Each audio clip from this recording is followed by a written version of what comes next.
Leksjon 1. Parisiske herligheter. Når du besøker tårnet i Louvre, ikke glem å prøve litt fransk mat. Absolutt. Jeg har hørt at maten der er helt herlig. Ja, å nyte et måltid i slike historiske omgivelser gjør det enda mer spesielt.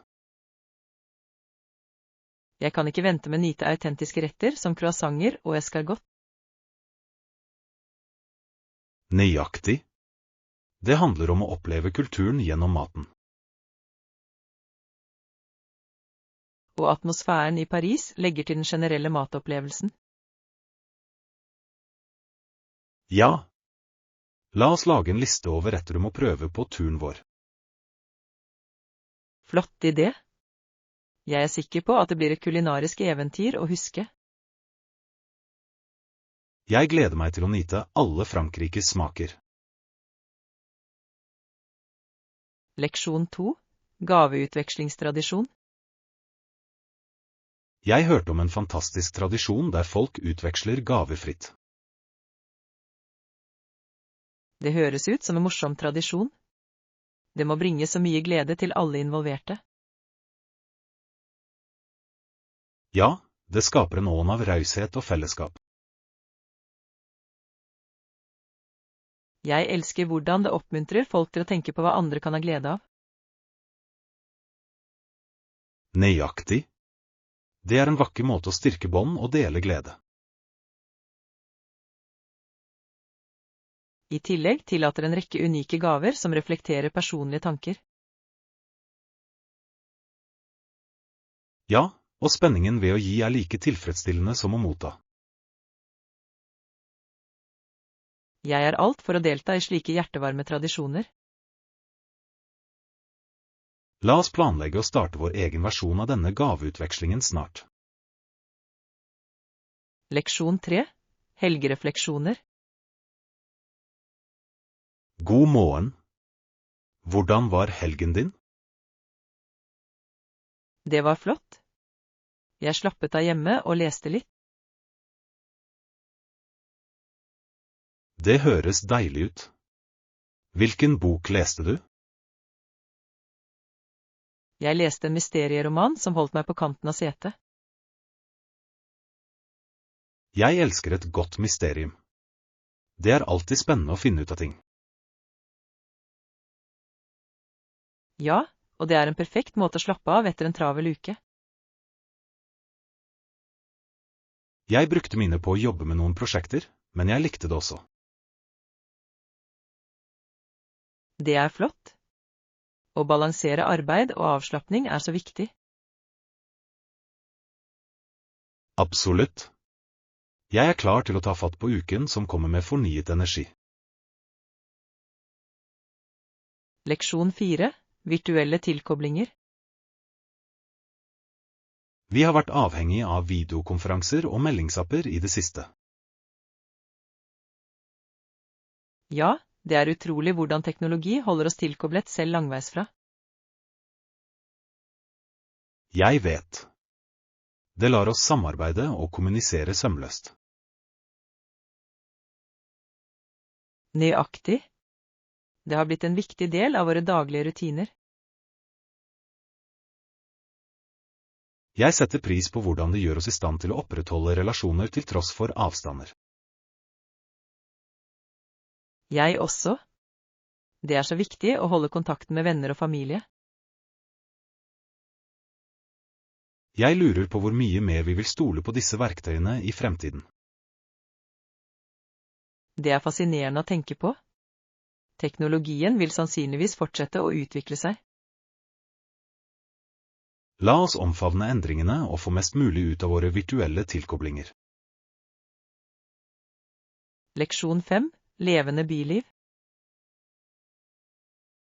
Har du noen gang tenkt på å oppleve det pulserende bylivet i Japan? Absolutt. Energien og kulturen der er utrolig tiltalende. Du kan utforske Paris i Frankrike eller Tokyo i Japan. Begge har sin egen unike sjarm. Det er sant. Hver by tilbyr et annet perspektiv på urban livsstil. Nøyaktig. I Japan er blandingen av tradisjon og modernitet fascinerende. Og i Paris er kunsten og kjøkkenet rett og slett uimotståelig. Jeg vil gjerne prøve gatemat begge steder, det er ofte den beste delen. Jeg også. Oppleve lokale smaker fordyper deg virkelig i kulturen. La oss planlegge en tur snart. Å utforske disse byene høres ut som et eventyr. Leksjon 6. Spillteknologi. Det er imponerende. Jeg har også hørt at de har raskere prosessorer for jevn spilling. Ja, å ha en kraftig prosessor forbedrer virkelig spillopplevelsen. Det utgjør en enorm forskjell i ytelse, spesielt for spill med høy action. Nøyaktig. Ingen ønsker å håndtere etterslep når det er midt i et spill. Jeg er enig. Grafikken har også en tendens til å være mye bedre med raskere prosessorer. Ja, levende farger og skarpe detaljer gjør spillingen virkelig oppslukende. Jeg synes det er utrolig hvordan teknologien fortsetter å utvikle seg innen spilling. Absolutt. Det åpner nye muligheter for både spillutviklere og spillere. Jeg gleder meg til å se hvilke innovative funksjoner som kommer neste gang. Leksjon 7. Sjømatanbefalinger. Jeg elsker sjømat. Hvor vil du anbefale å prøve det her? Det er en koselig sjømatrestaurant ved havnen som jeg tror du vil like. Det høres perfekt ut. Utsikten må være fantastisk mens du spiser der. Ja, og de har ferske fangster daglig, noe som utgjør en stor forskjell. Jeg kan ikke motstå et godt sjømatfat, spesielt med litt hvitløkssmør. Absolutt. Deres grillede laks er også et must-prøve hvis du liker fisk. Jeg blir sulten bare jeg tenker på det. La oss dra dit snart. Definitivt. Det blir en herlig kulinarisk opplevelse vi sent vil glemme. Jeg gleder meg til å nyte alle de deilige smakene. Leksjon 8. Daglig rutine.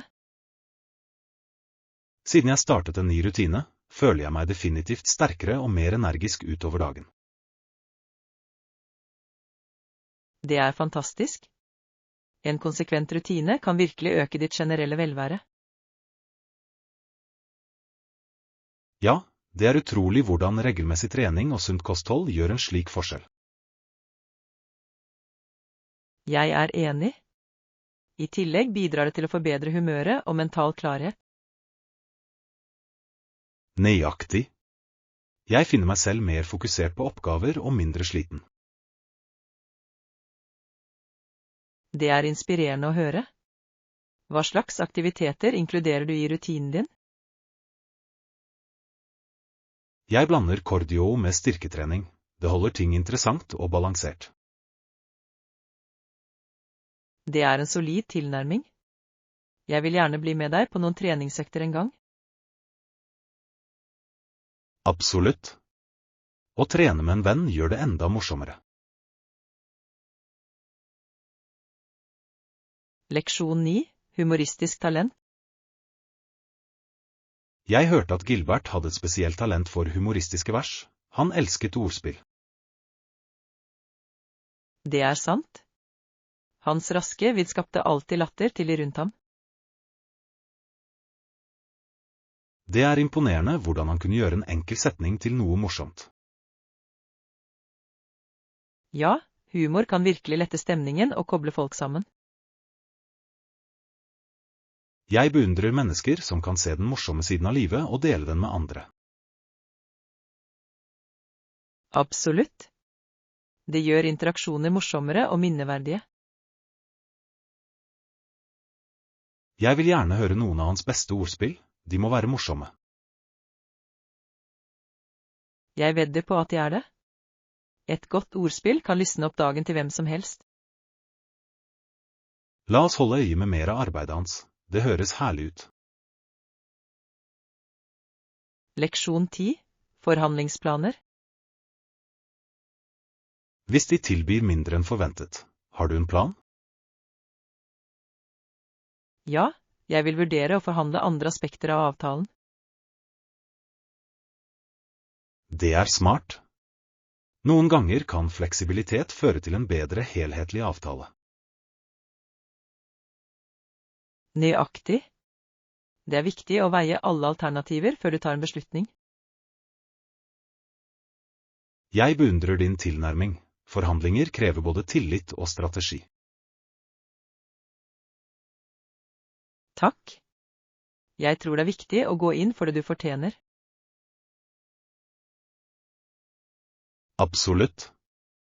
Tydelig kommunikasjon kan ofte føre til en vinn-vinn-situasjon. Jeg skal ha det i bakhodet når jeg forbereder meg til de kommende diskusjonene. Lykke til. Jeg er sikker på at du vil navigere i den. Leksjon 11. Valgkandidater. Da valget nærmet seg, var det en kandidat med sterk appell. Loading.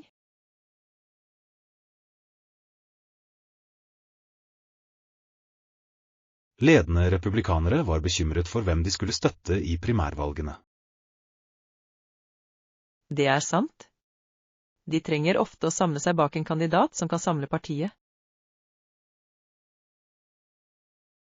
Nøyaktig. Å finne noen med bred appell kan være en utfordring. Spesielt i et splittet politisk klima er det avgjørende å velge klokt. Loading.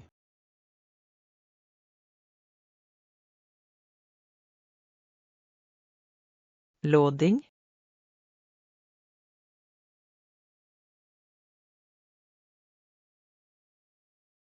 La oss holde oss informert om kandidatene og deres plattformer etter hvert som det skrider frem.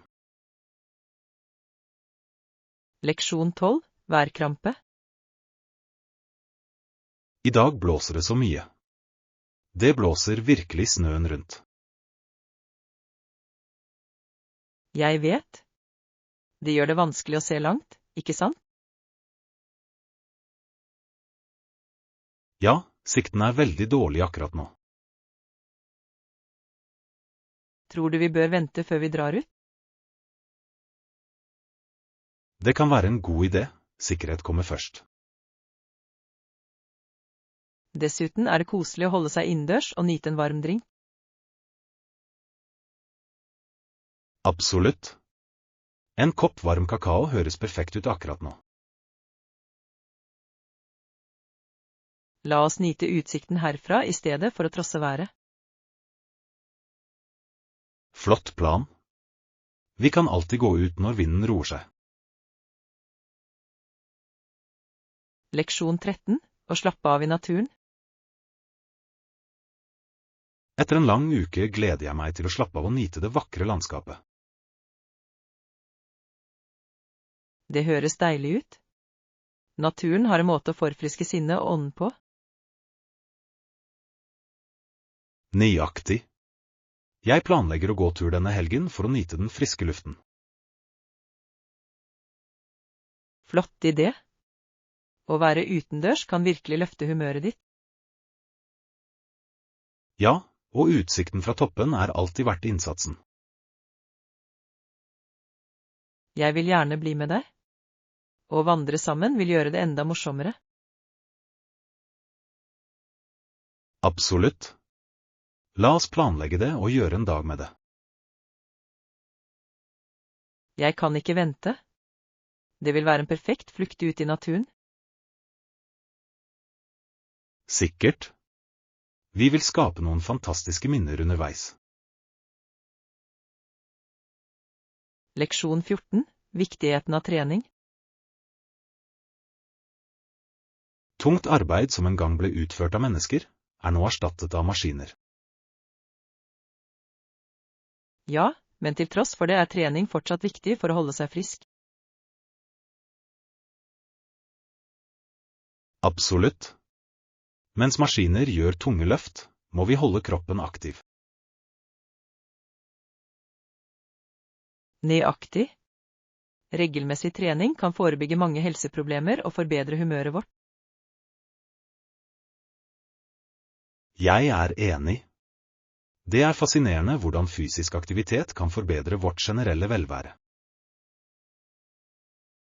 Ja, og det kan også være en fin måte å lindre stress etter en lang dag. Sikkert. Å finne måter å inkorporere bevegelse i hverdagen vår er nøkkelen. La oss forplikte oss til en vanlig treningsrutine sammen, det kan være gøy. Det høres ut som en plan. Sammen kan vi motivere hverandre til å holde seg aktive. Leksjon 15. Utforsk stien. Det er en fin sti i den nærliggende parken som vi bør sjekke ut. Det høres fantastisk ut. Når bør vi møtes for å dra dit? Hva med å møtes 10:00? Det vil gi oss god tid til å utforske.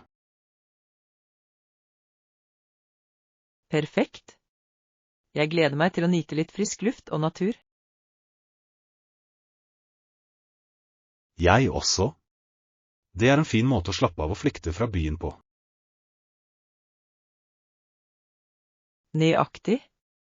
I tillegg er det gå på sti en god treningsform. Ja, og det er en utmerket mulighet til å ta en prat. Jeg kan ikke vente. La oss sørge for å ta med litt vann og snacks. Flott idé. Å holde seg hydrert er viktig mens vi er der ute. Leksjon 16. Planlegge en tur. Hvis du planlegger en tur, foreslår jeg at du planlegger reiseruten nøye. Det er et smart trekk. Det er viktig å undersøke landet du ønsker å besøke.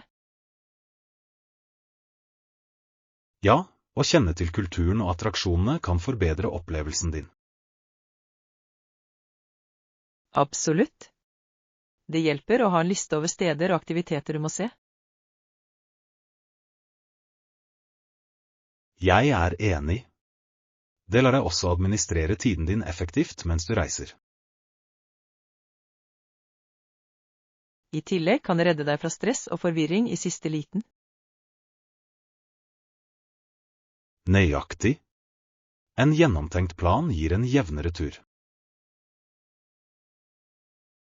La oss sette oss ned sammen og kartlegge en fantastisk reiseplan. Det høres ut som et morsomt prosjekt. Jeg er spent på å utforske nye steder. Leksjon 17. Langturer.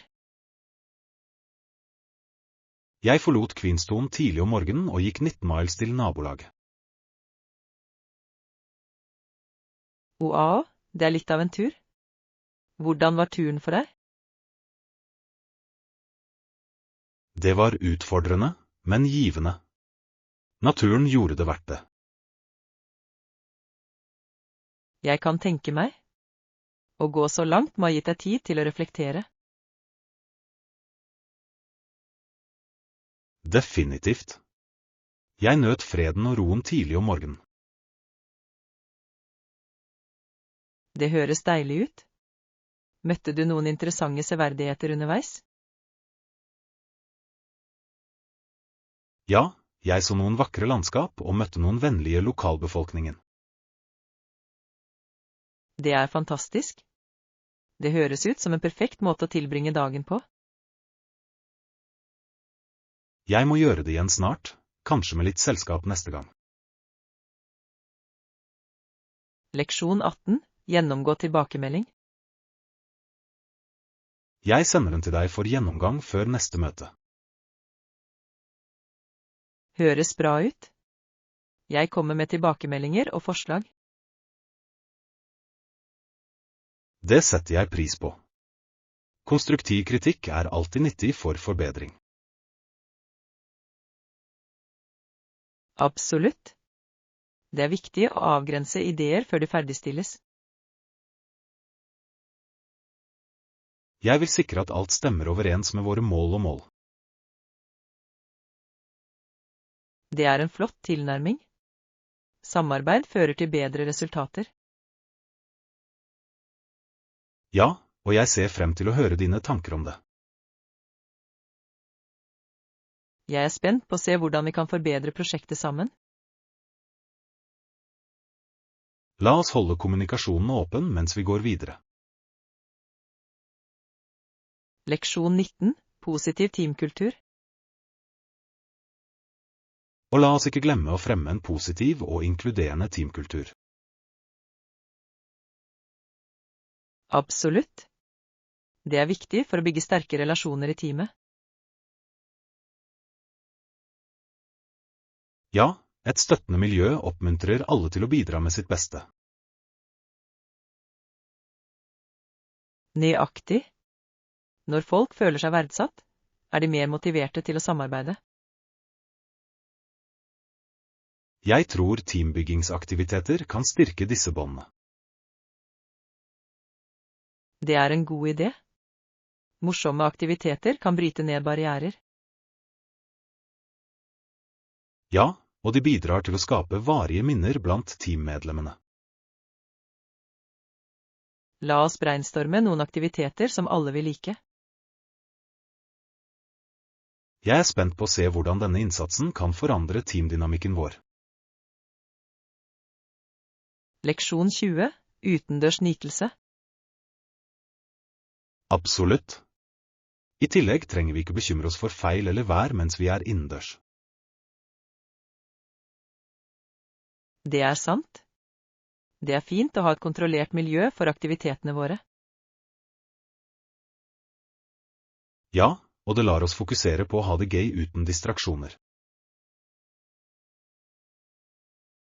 Nøyaktig. Vi kan planlegge noe spennende spill eller workshops for laget. Jeg elsker den ideen. Det vil holde alle engasjerte og motiverte. I tillegg kan innendørsaktiviteter fortsatt være like hyggelige som utendørsaktiviteter. Absolutt. Kreativitet kan gjøre ethvert rom til en morsom sone. La oss begynne å planlegge disse aktivitetene snart. Jeg gleder meg til å se hvordan alle reagerer på ideene våre. Leksjon 21. Kystfiske. Med 4 som den mest fremtredende strukturen, er naturen fantastisk. Det er det virkelig. I tillegg fanges et godt utvalg av fisk i området, inkludert laks. Det er fantastisk. Det må være et populært sted for fiskeentusiaster. Absolutt. Mange er innom bare for å oppleve de flotte fiskemulighetene. Jeg kan se hvorfor. Det er en perfekt blanding av aktivitet og vakker utsikt. Ja, og de lokale restaurantene må servere fersk fisk fanget den dagen. Definitivt. Å spise fersk sjømat mens du nyter havutsikten høres herlig ut. Jeg vil gjerne dra dit og prøve meg på fiske en dag. La oss planlegge en tur. Det ville være en fin måte å nyte naturen sammen på. Leksjon 22. Bylivseventyr. Har du noen gang tenkt på å oppleve det pulserende bylivet i Japan? Absolutt. Energien og kulturen er utrolig tiltalende. Du kan utforske Paris i Frankrike eller Tokyo i Japan. Begge er fantastiske destinasjoner. Det er sant. Hver by tilbyr et unikt perspektiv på urban livsstil og kultur. Nøyaktig. I Japan er blandingen av tradisjon og modernitet fascinerende å se. Og i Paris er kunstscenen og kulinariske herligheter rett og slett uimotståelige. Jeg vil gjerne prøve gatemat begge steder. Det gjenspeiler ofte den lokale kulturen. Jeg også. Å oppleve lokale smaker forbedrer virkelig reiseopplevelsen. La oss planlegge en tur til en av disse byene snart. Det høres ut som et eventyr. Leksjon 23. Spilloppgraderinger. Det er imponerende. Jeg har også hørt at de har raskere prosessorer for jevn spilling. Ja, å ha en kraftig prosessor forbedrer virkelig spillopplevelsen. Det utgjør en enorm forskjell i ytelse, spesielt for spill med høy action. Nøyaktig. Ingen ønsker å håndtere etterslep under en intens spilløkt. Grafikken har også en tendens til å være mye bedre med disse raskere prosessorene. Ja, levende farger og skarpe detaljer fordyper deg virkelig i spillingen. Jeg synes det er utrolig hvordan teknologien fortsetter å utvikle seg innen spilling. Absolutt. Det åpner nye muligheter for både utviklere og spillere. Jeg gleder meg til å se hvilke innovative funksjoner som kommer neste gang i spillverden. Leksjon 24. Sjømat herligheter. Jeg elsker sjømat. Hvor vil du anbefale å prøve det her? Det er en koselig sjømatrestaurant ved vannkanten som jeg tror du vil like. Det høres perfekt ut. Utsikten må være fantastisk mens du spiser der. Ja, og de har ferske fangster hver dag, noe som utgjør en stor forskjell. Jeg kan ikke motstå et godt sjømatfat, spesielt med litt hvitløkssmør. Absolutt. Deres grillede laks er også et must-prøve hvis du liker fisk. Jeg blir sulten bare jeg tenker på det. La oss dra dit snart. Definitivt. Det blir en herlig kulinarisk opplevelse vi sent vil glemme. Jeg gleder meg til å nyte alle de deilige smakene. Leksjon 25. Intervjuforberedelse. Jeg føler meg litt nervøs for jobbintervjuet mitt som kommer. Det er helt normalt å føle det slik. Hvilket selskap er det for? Det er for et teknologifirma som jeg har beundret en stund nå. Det er spennende. Vet du hvilke spørsmål de kan stille? Jeg har undersøkt vanlige intervjuspørsmål, så jeg føler meg forberedt. Stor. Har du også forberedt noen spørsmål du kan stille dem? Ja, jeg tror det er viktig å vise min interesse for selskapet. Absolutt. Det viser at du er genuint interessert i rollen. Jeg øver også på svarene mine med en venn for tilbakemelding. Leksjon 26. Pizzakveld. Det har vært en lang uke. La oss holde oss til pizza for i kveld. Pizza høres perfekt ut. Bør jeg ringe for å bestille? Ja, takk. Hvilket pålegg vil du ha denne gangen? Jeg føler meg som en klassisk pepperoni. Hva med deg? Jeg kan gå for et vegetarisk alternativ. Jeg elsker friskheten. Godt valg. Å blande er alltid gøy. Vil du legge til en side med hvitløksbrød? Definitivt. Det vil gjøre måltidet enda mer deilig. Jeg lar deg legge inn bestillingen, og jeg dekker bordet. Leksjon 27. Utvide produkter. Jeg tenkte på produktlinjen vår. Vi bør utvide den.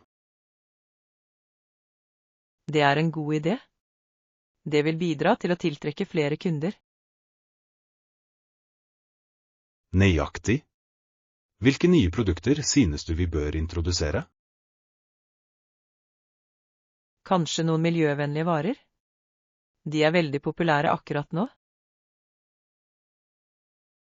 Jeg elsker den ideen. Det er i tråd med vår forpliktelse til bærekraft. I tillegg viser det at vi bryr oss om miljøet. Absolutt. Vi kunne markedsføre det som et ansvarlig valg. Og det ville skille oss fra våre konkurrenter. La oss brainstorme flere ideer og lage et forslag. Leksjon 28. Helse er viktig. Med alt som skjer, er det avgjørende å ta vare på helsen vår.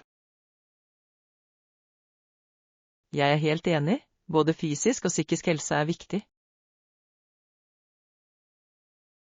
Hva er noen måter du tror vi kan holde oss friske på i disse tider? Regelmessig trening og et balansert kosthold kan utgjøre en stor forskjell. Absolutt. Dessuten er det viktig å få nok søvn. Ja, og vi bør også finne tid til å slappe av og koble av. Definitivt. Psykisk helse er like viktig som fysisk helse. Vi kan til og med starte en velværerutine sammen. Det høres fantastisk ut. La oss lage en plan for å støtte hverandre. Leksjon 29. Kommunikasjonsutfordringer. Jeg møtte noen fra et annet land, og det var fascinerende. Det høres interessant ut. Hvordan gikk samtalen? Han svarte på spørsmålene våre på engelsk, selv om han slet litt.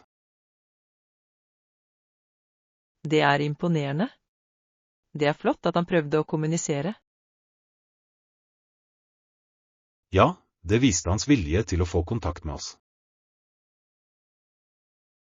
Språkbarrierer kan være tøffe, men de kan også overvinnes. Absolutt. Alt handler om tålmodighet og forståelse. Og det er en fantastisk måte å lære om hverandres kulturer. Definitivt. Jeg elsker å høre historier fra forskjellige bakgrunner. Leksjon 30. Politisk håp. I disse tider er det viktig for politikere å inspirere til håp. Absolutt. Folk må føle seg optimistiske med tanke på fremtiden. Det er sant. Uten håp er det vanskelig å tro på fremgang. Ja, ledere bør fokusere på å forene mennesker for felles mål. Definitivt. Samarbeid kan føre til positiv endring. Åpenhet i kommunikasjon kan bygge tillit hos innbyggerne. Nøyaktig. Vi trenger ledere som oppriktig lytter til folket. Det er avgjørende for å skape en lysere fremtid for alle. Jeg håper flere politikere anerkjenner viktigheten av rollen deres. Leksjon 31. Møteplaner. Jeg tror vi har mange viktige spørsmål å diskutere angående prosjektet. Perfekt. La oss planlegge møtet tidlig i neste uke, slik at de kan dekke alt. Hvordan høres mandag ut? Jeg kan være fri på ettermiddagen. Mandag fungerer for meg, men jeg foretrekker morgen hvis det er mulig. Ja da, la oss si 10:00 da. Det gir oss god tid til å gå gjennom detaljene. Stor. Jeg skal utarbeide en agenda for å sikre at vi ikke går glipp av noe viktig. Det høres ut som en solid plan. Jeg setter pris på organisasjonen din, det hjelper virkelig laget. Takk. Jeg tror at et godt strukturert møte fører til bedre resultater. Absolutt. Jeg er ivrig etter å takle alle spørsmålene vi har sammen. Leksjon 32, enhet i mangfold. Det er avgjørende at vi representerer alle stemmer i samfunnet vårt, inkludert arbeideropposisjonen og liberale. Ja, enhet er avgjørende for utviklingen til vår nasjon, og vi må jobbe sammen. Hvordan tror du vi kan fremme bedre samarbeid mellom ulike grupper? Jeg tror åpne dialoger og felles mål kan bidra til å bygge bro mellom oss. Det er et godt poeng. Kanskje organisering av fellesskapsfora kunne lette disse diskusjonene. Nøyaktig. Det ville tillate alle å uttrykke sine synspunkter og føle seg hørt. Jeg er enig, og det kan også føre til innovative løsninger for vanlige problemer vi står overfor. Ja, og ved å vise frem vår enhet, kan vi inspirere andre til å bli med i bevegelsen for endring. Sammen kan vi virkelig representere styrken og mangfoldet til vår nasjon. Leksjon 33, hagedrømmer. Jeg er veldig spent på hageprosjektet ditt. Det skal bli fantastisk å se den trives. Takk. Jeg har planlagt det i flere måneder, og jeg gleder meg til å se blomstene blomstre. Har du bestemt deg for hvilke planter du skal inkludere i hagen din? Ja, jeg tenker å begynne med noen spreke solsikker og noen urter som basilikum og mynte. Det høres fantastisk ut. Solsikker er så muntre, og friske urter vil være gode til matlaging. Nøyaktig. I tillegg ønsker jeg å skape et fredelig sted hvor jeg kan slappe av og nyte naturen. Du bør definitivt inkludere en benk eller en liten sittegruppe. Den er perfekt for å slappe av. Flott idé. Jeg kan allerede se for meg at jeg nipper til te mens jeg er omgitt av vakre blomster. Jeg gleder meg til å se hagen din trives og høre om alle hageeventyrene dine. Leksjon 34, Broken Cup-mysteri. Du vil ikke tro hva som skjedde tidligere. Jeg fant en knust kopp på kjøkkenet. Å nei? Var det din favoritt? Hvordan skjedde det? Ikke min. Broren min sa at han ikke gjorde det, og søsteren min insisterte på at det heller ikke var hennes feil. Det høres ut som et klassisk tilfelle av skyld. Hva sa du som svar? Jeg sa at det var jeg som fant den, men jeg ante virkelig ikke hvordan den gikk i stykker. Det er alltid vanskelig når alle hevder uskyld. Fant du ut av det? Ikke ennå. Jeg tenker på å sette i gang en liten etterforskning for å avdekke sannheten. Det kunne vært gøy. Kanskje vil du oppdage en skjult familiehemmelighet i prosessen. Hvem vet? Men det vil i det minste bringe litt spenning til dagen vår.